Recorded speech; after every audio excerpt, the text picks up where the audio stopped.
Olá, pessoal, boa noite. Quanto tempo que eu não encontro vocês? Tem gente que vai ver o evento em outros horários no YouTube, então, bom dia, boa tarde, boa noite. Sejam todos bem-vindos. Eu sou Sabrina Chagas, sou oncologista clínica da Oncologia DOR. A gente tem esse evento, né, os eventos, os encontros da Oncologia DOR Rio de Janeiro. É um programa, né, um projeto que eu tenho com a Fabiana Rotz, minha amiga querida, que é a nossa fisioterapeuta oncológica.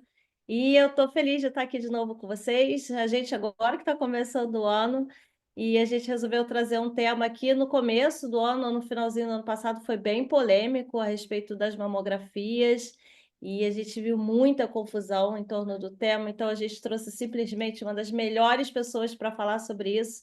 Mas antes de falar, chamar ela, eu vou pedir para a Fabi dar as boas-vindas para vocês também. Oi, Fabi! Oi, Sá, quanto tempo, né? Que a gente está retomando agora os encontros e esse projeto tão bacana que a gente faz já há algum tempo. E cada episódio é sempre um sucesso, sempre informação para os nossos pacientes, para as nossas pacientes, acompanhantes, profissionais da área de saúde também, né? São muito bem-vindos. É, Lembrando, né, Sá, que o projeto Encontros, ele fica gravado no YouTube, todos os episódios, para quem tiver interesse, é só acessar no YouTube da Oncologia Dor. E hoje a gente vai falar de um tema, como a Sabrina disse, bem interessante, que gera dúvidas acho que para nós mulheres, né? Sobre os exames de imagem de mama, sobre as mamografias. Não sei se a Júlia provavelmente vai abordar algum outro exame de imagem em mama. É, e para isso, eu gostaria de convidar a nossa maravilhosa popstar, linda, doutora Maria Júlia Calas, que é ginecologista e mastologista e responsável pelo Centro de Imagem da Mama da Rede Dor, na São Vicente, Shopping da Gávea. Júlia, que eu já chamo de Júlia, tá? É com você. Seja Olá, bem-vinda, gente. Maju. Obrigada, obrigada, obrigada. Boa noite para os que estão agora, bom dia, boa tarde, né, para os que vão assistir na sequência. Obrigada, todos esses elogios aí são todas amigas, queridas, é um prazer estar aqui com vocês. Vou dividir aqui a minha tela, eu trouxe uma apresentaçãozinha, vocês sabem que, né, sempre que a gente está falando, eu sempre gosto de mostrar um pouquinho de imagem, eu acho que fica um pouquinho mais fácil. A gente acabou não testando isso aqui, mas me digam se vocês conseguem enxergar bem. Tá indo. Espera aí, Pronto, só espera aí, já botar pedi no. para ampliar, calma lá, calma lá. Foi? Deve estar indo. Tá como Para mim, compartilhamento do PowerPoint, não tá aparecendo na tela cheia, não, Maju. não, Tá putz, então só. espera lá. Então deixa eu É. fazer de novo, porque para mim ela tá a tela cheia aqui. Então espera aí, só um minuto, gente. Depois a gente ficou fazendo uma fofoquinha prévia, né? E a gente não testou nada disso. É, Gente, a Maria Júlia também é presidente da Sociedade Brasileira Regional Rio de Mastologia. E também tem o Instituto Nosso Papo Rosa comigo. A gente organiza eventos para pacientes. Agora está Foi, perfeito, Maju. foi? Maravilha. Então vamos lá, pessoal. Bom, o que precisamos saber sobre exames de imagem em mama? Vou trazer um pouco da nossa experiência, um pouco do que a gente faz e um pouco que a gente repassa também para as mulheres, para profissionais da área de saúde, que são informações sempre relevantes, né? Opa, foi. Não tenho nenhum conflito de interesse, apesar de trabalhar para o Instituto, não há conflito de interesses nessa apresentação, e trago aqui minhas principais áreas de atuação e especialidade, como a Fabi já disse, de forma extremamente carinhosa, eu tenho mestrado e doutorado pela UFRJ em radiologia mamária, sou atual presidente da Sociedade Brasileira de Mastologia, coordeno o serviço de imagem da São Vicente Redidor. Sou professora da IDOMED, da Saúde da Mulher, na Estácio de Sá, sou professora também da faculdade do IETEX, em Radiologia Mamária, sou membro da comissão da Febrasgo de Imagem e vice-presidente do nosso Instituto, nosso Papo Rosa, que é nosso porque é meu e da Sabrina, então é um prazer sempre estar aqui, podendo estar nessa parceria, trabalhando juntos e falando juntas, né? Então, o que precisamos saber sobre os exames de imagem em mama, que é para isso a nossa conversa, nosso encontro hoje?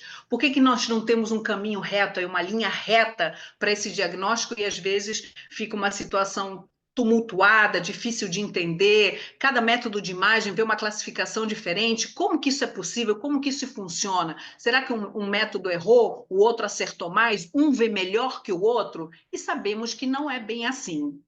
Por que nós temos alguns problemas? O principal e primeiro deles, existem problemas com todos os métodos disponíveis. Nenhum método de imagem, nenhum exame que vamos oferecer para os nossos pacientes vai chegar a 100% de acerto, porque nós temos alterações na sensibilidade desses exames. O que quer dizer isso? Que nem todos os exames vão ver todos os cânceres, falando especificamente de mama. A especificidade também. O que quer dizer isso, então, Júlia? Que alguns exames podem dar alarmes falsos. Eles terem uma classificação, por exemplo, como uma lesão suspeita, e quando a gente faz a biópsia, trata-se de uma lesão benigna. Isso pode causar muita angústia, muita ansiedade. Temos também as questões de custos, né? Materiais com relação a isso, mas infelizmente a sensibilidade e a especificidade dos métodos de imagem, mesmo quando juntos, eles podem ter tanto um falso positivo quanto um falso negativo. Temos que somar a isto a disponibilidade dos métodos de imagem. Se a gente pensa no Brasil como um todo, sabemos que Rio de Janeiro, São Paulo, Minas, temos inúmeras tecnologias, mas sabemos que isso não é igual para todo o país. E, claro, os custos, sejam os custos de implementação, de utilização, sejam os custos diretamente para quem usa esses métodos. E pensando também de uma forma muito ampla, isso tudo pode vir tudo junto e misturado. A outra dificuldade que nós temos com relação aos métodos de imagem são a falta de informação e orientação a paciente. Por mais que tenhamos inúmeras palestras do Outubro Rosa, por mais que temos eventos como esses que a Sabrina e a Fabi fazem, excelentes, são eventos informativos, sabemos que essa informação de qualidade às vezes não chega para todas as pacientes. Temos qualidade, quantidade, distribuição de equipamentos, dos exames e de profissionais não homogêneo em todo o Brasil, também quando pensamos no Rio de Janeiro. Estamos numa cidade enorme e isso também faz diferença. Nós queremos um exame de qualidade para ter um resultado melhor, realmente a gente precisa buscar por esta qualidade, seja da técnica, seja do aparelho e, claro, do profissional que está realizando o seu exame. Temos ainda uma burocracia muito grande para a realização e entregas de exames, principalmente quando a gente pensa no sistema público, no SUS, isso, a dificuldade é muito maior. E o pior, mas porém principal, e aí sim vocês aqui estão totalmente direcionadas para essa situação, o medo. Há medo da dor quando a gente fala em mamografia, porque é um exame que aperta, porque é um exame que dói, porque é um exame que tem radiação, porque inúmeras situações, e o medo, claro, do diagnóstico. Eu vou fazer um exame numa área que eu não sinto nada, que são as minhas mamas, não sinto nada, não palpo nada, não toco nada, e eu estou indo fazer um exame que possa me diagnosticar um câncer, então há muito medo ainda da questão do diagnóstico nesses métodos de imagem. E a terceira situação são os exames de imagem em si e a famosa classificação BIHATS, que todas as pacientes já conhecem. Essa é uma classificação que é dada para todos os métodos de imagem para o diagnóstico do câncer de mama: a mamografia, a ultrassonografia mamária e a ressonância magnética. Todas elas exigem essa classificação BIHATS. E conforme essa classificação, o médico que recebe esse exame tomará uma conduta a seguir. Falando especificamente da mamografia, o que é a mamografia? É o raio-x das mamas. Então, usa radiação. Porém, é uma dose de radiação totalmente aceitável e tolerável. Não é uma dose de radiação que vai desencadear uma doença. Isso é um mito. A mamografia é o único exame capaz de detectar o câncer antes de palpar. Por isso que é indicada dos 40 aos 74 anos de idade pelas sociedades. Só que ela falha, ela pode falhar. Essa técnica pode falhar na dependência do tipo de mama que essa mulher tem e do tipo de tumor de câncer que essa mulher possa vir a ter. E olha só, a falha pode vir de 5 a 15% dos casos. Então, quando a gente realiza a mamografia, nós temos duas situações. No Brasil, não é diferente. No mundo, temos a situação diretrizes brasileiras do INCA, Ministério da Saúde, que eles sugerem o rastreio de 50 a 69 anos a cada 2 anos. Quando a gente fala em rastreio, é aquela mulher que não sente nada, que não palpa nada, que não tem nenhuma alteração, e nós oferecemos esse exame para o rastreio, para um diagnóstico precoce de alguma possibilidade de uma lesão suspeita. Porém, a nossa defesa aqui são as sociedades de ginecologia, mastologia e radiologia, que a defesa são de 40 a 74 anos, mamografia anual. E aí sim é um diagnóstico muito mais preciso e muito mais correto. Para quem nunca viu, esse é um mamógrafo, esse é um equipamento de mamografia, né? Nós temos a mamografia. Dá para ver meu mouse aqui? Dá, né? Dá. Tá Então, certo. esse aqui é a mamografia, esse aqui é o tubo de raio-x, a paciente fica posicionada aqui, e aqui é onde a gente apoia a mama para fazer a compressão. Existe uma compressão na mamografia que é fundamental e muito importante para a qualidade do exame, que é a grande queixa da mulherada, porque realmente há um desconforto.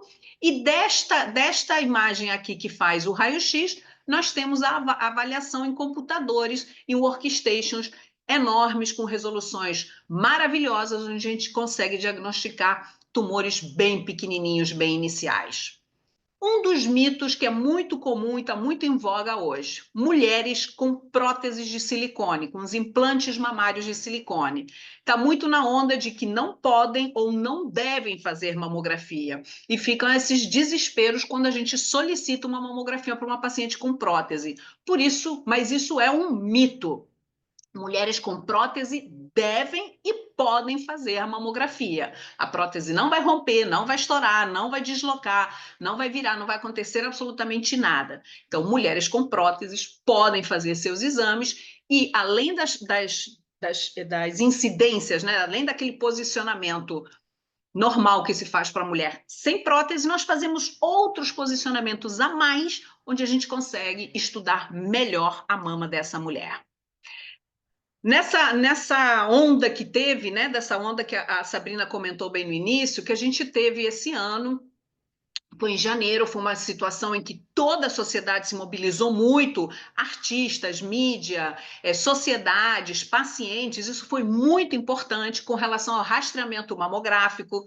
Teve uma consulta pública, que foi a 144 da ANS, que é a proposta de uma boa prática às operadoras que oferecessem rastreamento bienal de câncer de mama com mamografia em mulheres de 50 a 69 anos. Ou seja, a defesa deles era semelhante às diretrizes que são estipuladas pelo Ministério da Saúde, INCA.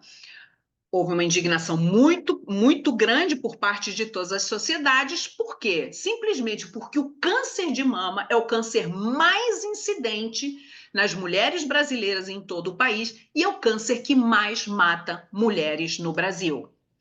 Sabemos que quem faz o rastreamento mamográfico, essas mulheres, né, que realizam sua mamografia, elas têm 41% menor risco de câncer de mama em 10 anos. Então, há um benefício. No Brasil, como eu disse antes, esse rastreio pelo Ministério da Saúde entre 50 e 69 não mostra que está havendo uma redução da mortalidade por câncer de mama, mas sim uma tendência de aumento em todos os estados. Isso pode ser também um reflexo do quê? Das mulheres que são excluídas entre a idade de 40 e 49 e aquelas acima de 69. Elas são excluídas do rastreio e não conseguem fazer seu diagnóstico precoce. E uma outra situação também muito importante que foi questionada é que no sistema público, onde o rastreio é feito desta forma, que foi a sugestão da ANS, os casos são diagnosticados em estágios muito mais avançados. o que infelizmente contribui para o aumento da mortalidade e a piora da qualidade de vida dessas mulheres. Então, como foi um movimento muito intenso, muito grande, realmente isso não foi adiante e conseguimos manter a questão do rastreio de 40 a 74. Ok com a mamografia, o nosso segundo método de imagem, muito importante também, que é utilizado, é a ultrassonografia mamária. É o exame do gelzinho, que pode ser geladinho, ou em alguns equipamentos ele já vem aquecido, fica um gel mais quentinho. O que esse exame faz? Ele avalia a mama utilizando ultrassom. Então, não há radiação nesse método de imagem. Ele complementa os achados da mamografia, ele não substitui a mamografia. Então, por isso, ele pode ter uma classificação, a famosa classificação BIRADS, que sempre vem lá no finalzinho do exame, diferente da mamografia. Nós podemos ter um achado na mamografia suspeito e o ultrassom não mostrar isso. Não é que o ultrassom errou, é porque eles são métodos diferentes e vão detectar lesões, alterações diferentes. E o nosso último método que a gente utiliza também para o diagnóstico ou planejamento da terapia, né, do tratamento no câncer de mama, é a ressonância magnética das mamas. Também um exame, gente, que não tem radiação. A ressonância magnética nada mais é do que um ímã gigantão. É um ímã gigante que aí te mantém ali paradinha dentro do tubo, que é o famoso exame do tubo. A paciente fica nessa posição, ela fica deitadinha de barriguinha para baixo. Aqui tem dois orifícios onde a mama fica ali encaixada e ela pode entrar ou pelo pezinho ou pela cabeça, dependendo do equipamento. E é um exame ali em torno de uns 20 minutinhos que tem que ficar ali paradinha. É o exame, para quem tem a claustrofobia, é um exame um pouquinho mais chato, que realmente é o famoso exame do tubo. E a gente precisa de uns 20 minutos de tranquilidade ali. É fundamental e obrigatório, nesse exame, usar um contraste. Por isso que a gente tem que puncionar uma vez antes do exame. E o contraste chama gadolínio. Não é um contraste de iodo. Sou muito alérgica a camarão, sou muito alérgica a iodo. Ok, não tem relação com o contraste que é utilizado para ressonância magnética. Mas a ressonância magnética é um exame mais específico, então ela é usada em casos bem mais específicos. Aqui, apenas para ilustrar, um exame de mama, onde a gente pode fazer várias imagens, né, com vários contrastes, até mapas coloridos, imagens coloridas a gente consegue fazer. É um exame maravilhoso, mas ele tem que ser muito bem indicado também para não dar um resultado não tão adequado. Também pode ter um resultado diferente da mamografia e do ultrassom. E a nossa famosa classificação BIRADS, que eu acho que todas as mulheres que fazem seus exames elas já conhecem, que ela vai de 0 a 6. 0, eu não tenho como fechar o meu diagnóstico, eu preciso de uma avaliação adicional, então é um estudo incompleto, eu preciso fazer mais alguma coisa. Se eu tiver um BIRADS 0, não posso guardar esse meu exame debaixo do braço e ir para casa tranquilo. Não, não, não, não, não. Eu preciso procurar o meu médico e saber o que mais eu preciso fazer. 1 é negativo, 2 é benigno, tchau, um beijo, um abraço, até o próximo ano. 3, tem uma chance muito pequenininha da doença, até 2%, a gente chama de provavelmente benigno, então a gente sugere repetir o exame em 6 meses.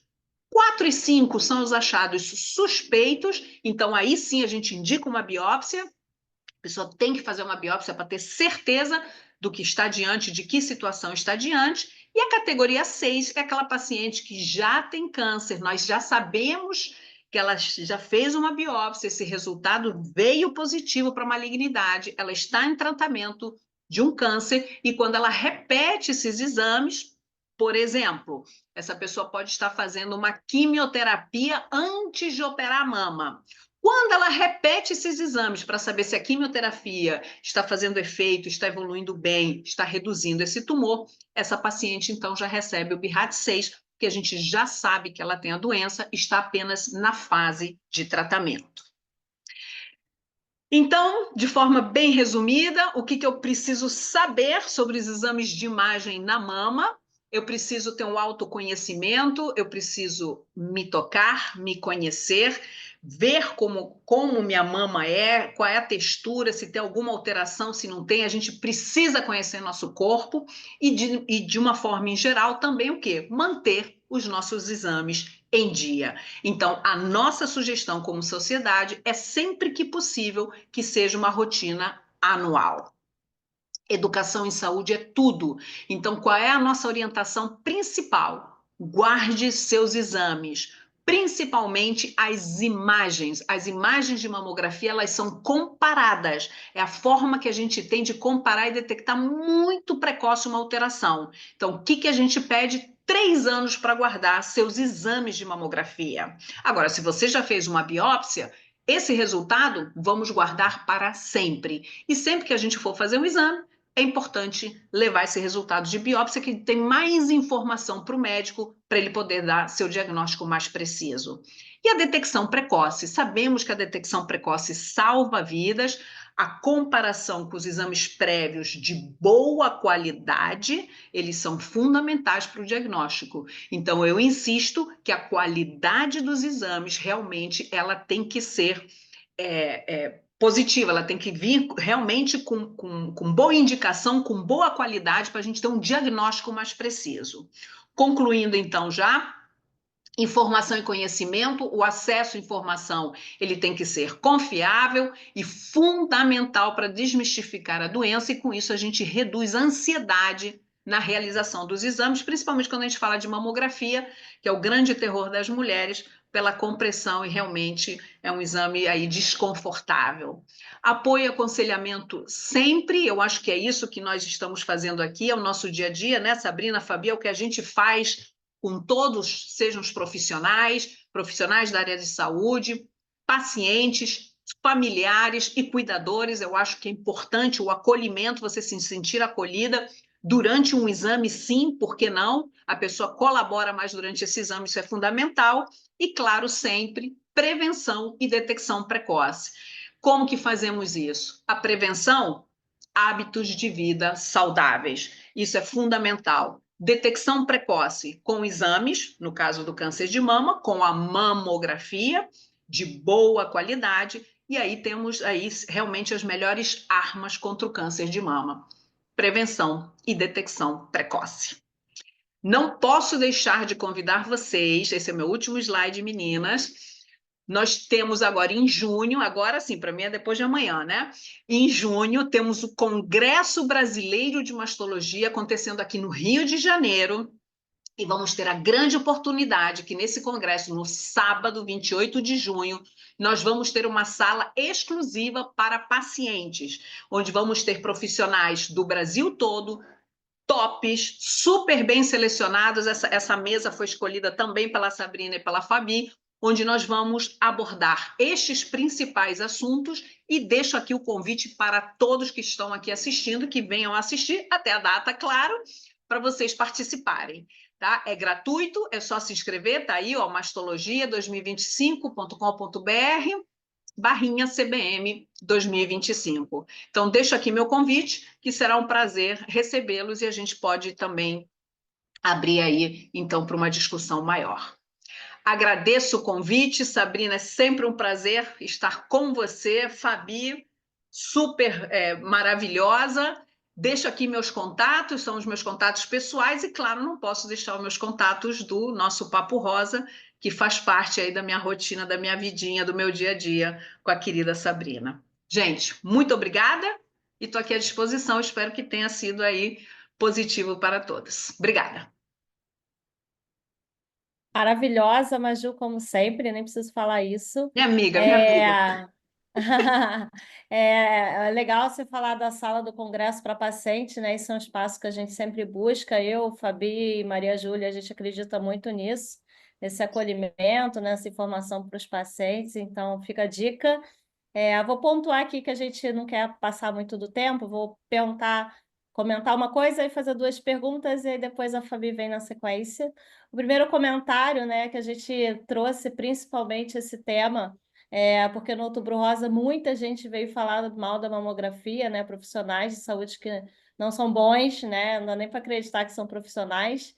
E uma das alegações, você passou um pouco, né, na aula, a questão da radiação causar câncer, né? A radiação da mamografia causar câncer, então, quão absurdo isso é.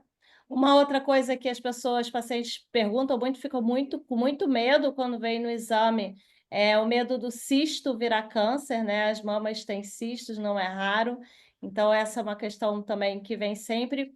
E a última pontuação é uma questão que apareceu semana passada, uma paciente me perguntou, uma paciente de 77 anos, inteiraça, que a gente hoje tem nossas mulheres maravilhosas vivendo mais, com qualidade de vida, né? A gente chama de pacientes fit, né? De 80 até, e a gente tem essa recomendação que vai até 74 anos de fazer mamografia. Então, como é que a gente faz a leitura aí do exame nas pacientes que têm mais idade?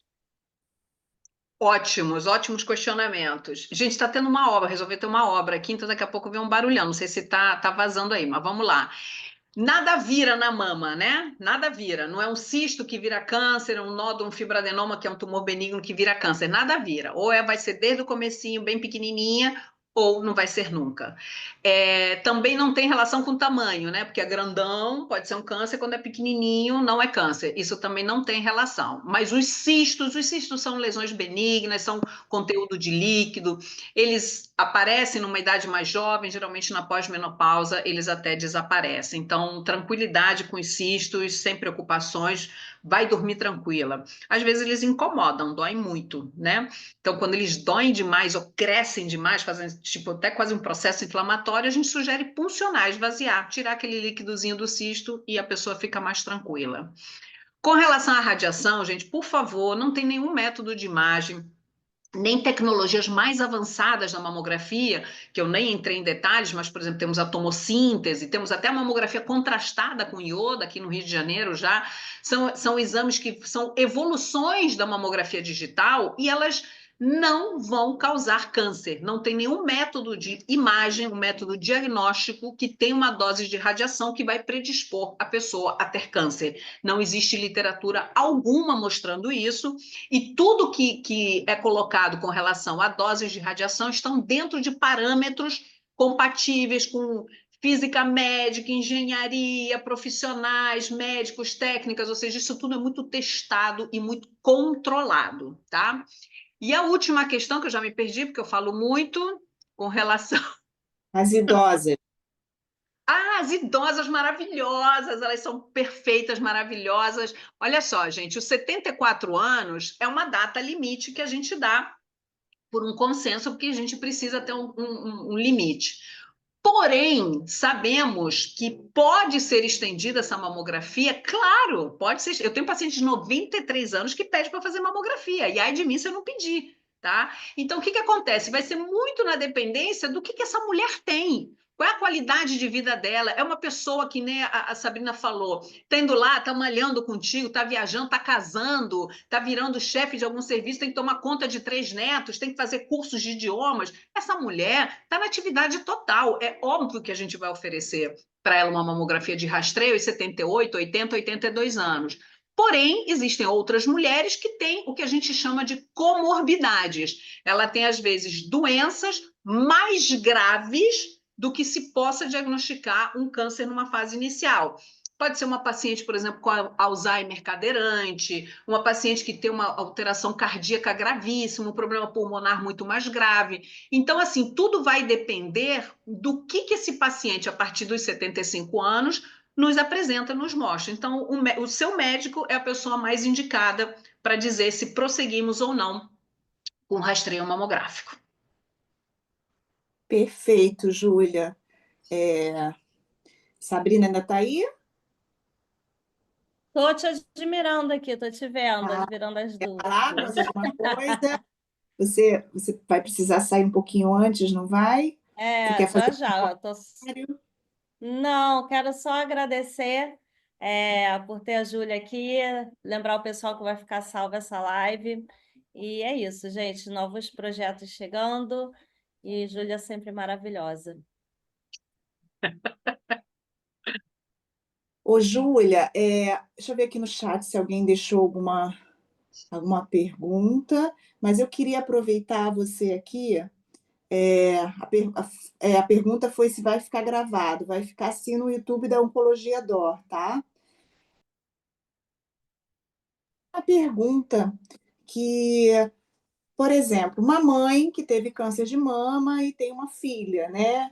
Estou te dando um exemplo. Com que idade essa filha precisa iniciar o rastreamento? Existe alguma regra para isso? Tem que ser a partir dos 40 mesmo, ou faz antes? Isso é uma dúvida que eu acho que fica, né? Eu acho importante se você puder comentar um pouquinho. Sim, ótimo. São as questões familiares, né? Hoje em dia, quem é que não tem um familiar, né, que teve alguma história de algum câncer? Então, quando a gente pensa em câncer de mama, os cânceres mais relacionados, né, digamos assim, é o próprio câncer de mama na família. Geralmente a gente fica de olho no primeiro grau, então é pai, mãe, irmãos e filhos, né? E o câncer de ovário. São duas situações assim mais ligadas a uma possibilidade de alguma alteração genética estar associada à hereditária. Então, vamos lá. Se a mulher teve o câncer de mama aos 50, ela tem que começar, essa filha teria que começar o rastreio 10 anos antes, no caso, 40 anos, ok? Tudo bem, ela já estaria começando no 40 pela idade. Porém, se essa mulher teve o câncer de mama aos 38 anos de idade, a gente não começa aos 28 anos de idade o rastreio. A gente muda um pouquinho. Essa mulher com 28 anos de idade, a mamografia não vai me dar quase informação nenhuma. Então, a gente tem outros métodos de rastrear.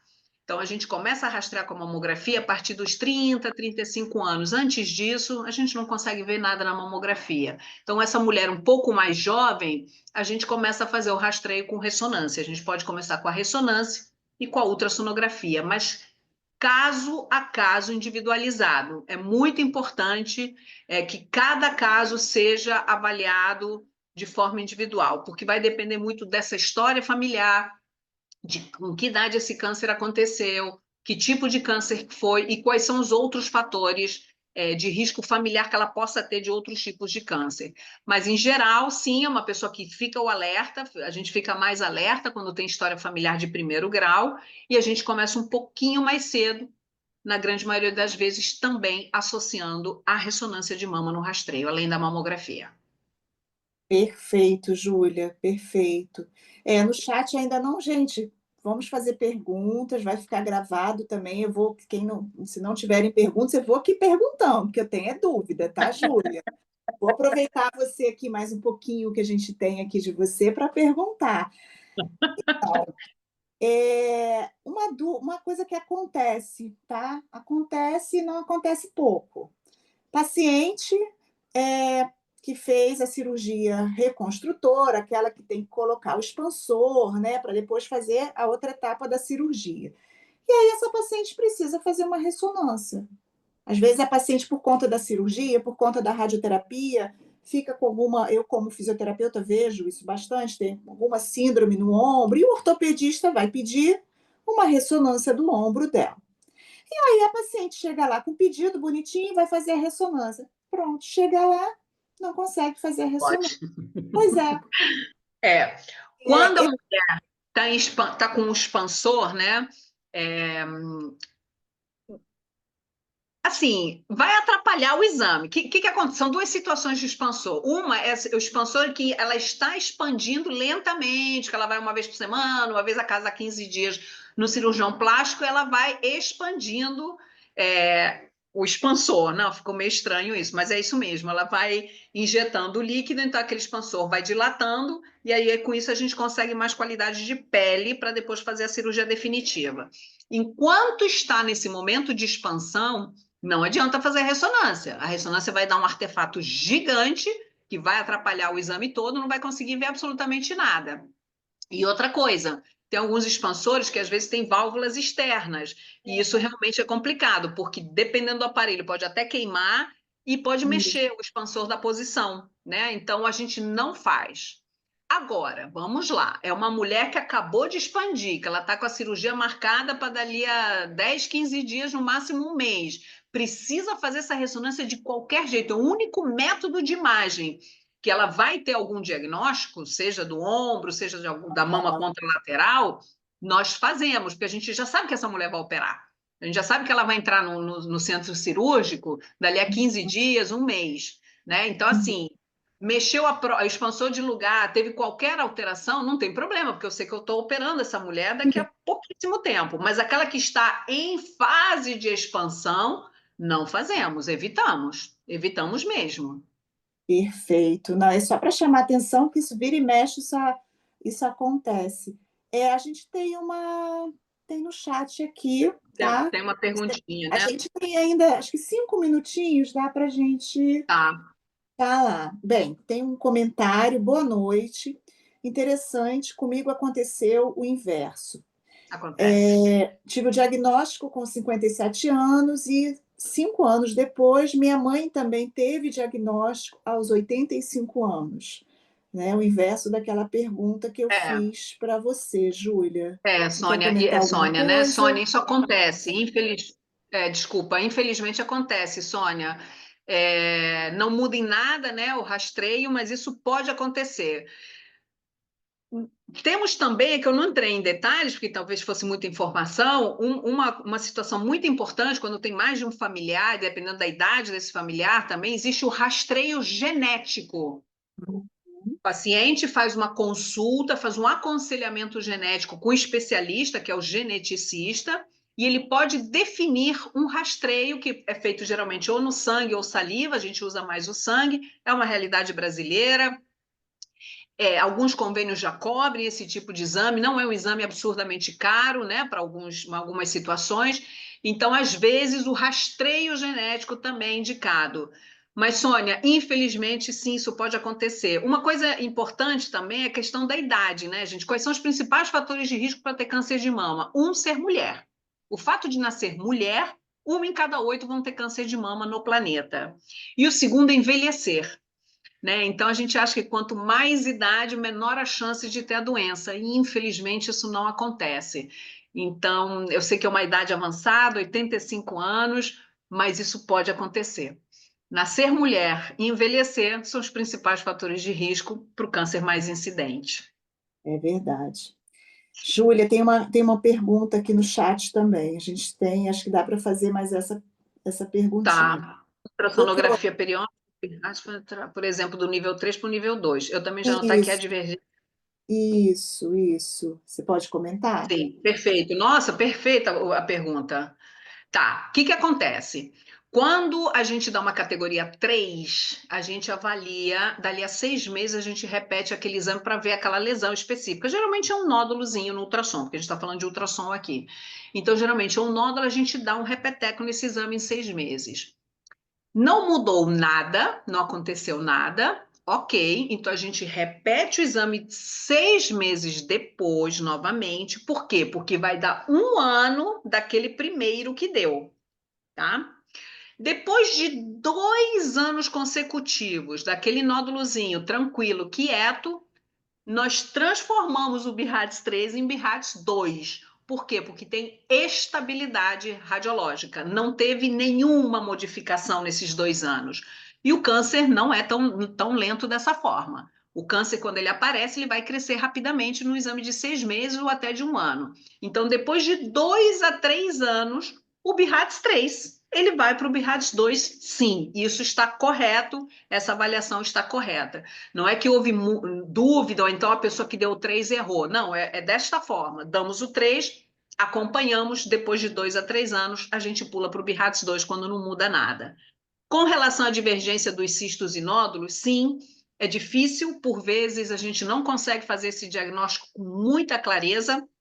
Existem alguns cistos, que são aquelas bolotinhas pretas que aparecem no ultrassom, que tem líquido. Só que alguns cistos, às vezes porque são muito antigos, ou porque tem muita secreção, esses cistos eles podem ter debris, podem ter proteína, podem ter gordura, pode ter algumas calcificações, eles podem ter alguns conteúdos dentro desses cistos, que às vezes no ultrassom fica uma imagem um pouco difícil de diferenciar de um nódulo sólido, que ele é mais cinza.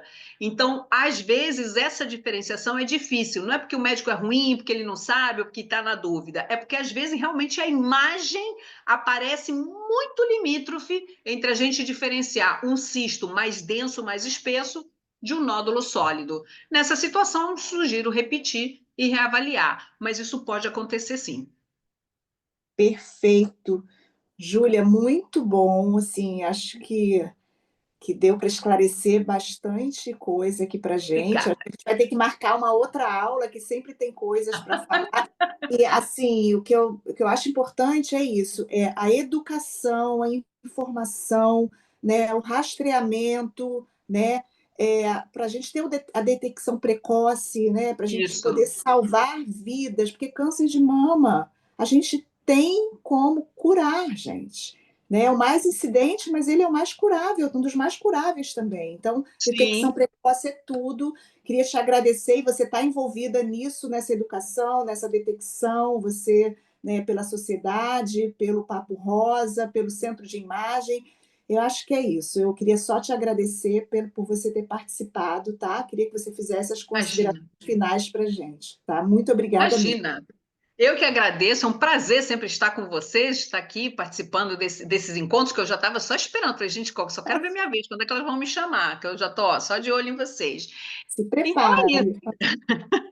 Então é isso, como a Fabi falou, eu acho que o fundamental é isso. Claro que podem ter pessoas assistindo aqui que já passaram pelo câncer, ok, mas assim, o que eu quero dizer com relação a cuidados, prevenção e diagnóstico precoce? Sabemos que hábitos de vida saudáveis, então a gente está falando de uma alimentação balanceada, a gente está falando de prática de atividade física, a gente está falando para eliminar o tabagismo da sua vida, para reduzir a ingesta alcoólica, tudo isso sabemos que é uma forma de prevenção, tanto para o diagnóstico inicial, a gente chega a quase a 30% da redução da possibilidade do câncer, e para a recorrência ou para a recidiva, quando esse câncer possa voltar.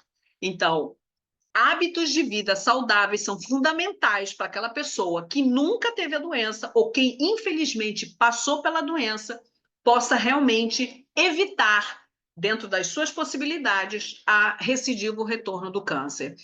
Então, isso é importante. Vacinação é muito importante. Gente, existem vacinas importantíssimas quando a gente fala em prevenção. A gente não pode esquecer de falar da prevenção do câncer de colo uterino. A gente tem vacina para não ter o câncer. As vacinas para se protegerem do herpes zoster, de pneumonias, isso são fundamentais. Isso faz parte, essas vacinas fazem parte de uma prevenção. E, claro, exames, rotina anual, de boa qualidade e sempre levando os seus resultados ao seu médico, que aí é a pessoa que vai realmente conduzir o caso. Muito obrigada, Júlia, muito mesmo. Bom, Obrigada a todas vocês que estão aqui assistindo. Obrigada e até. obrigada, Beijo. gente. Obrigada. Obrigada a todos. Valeu.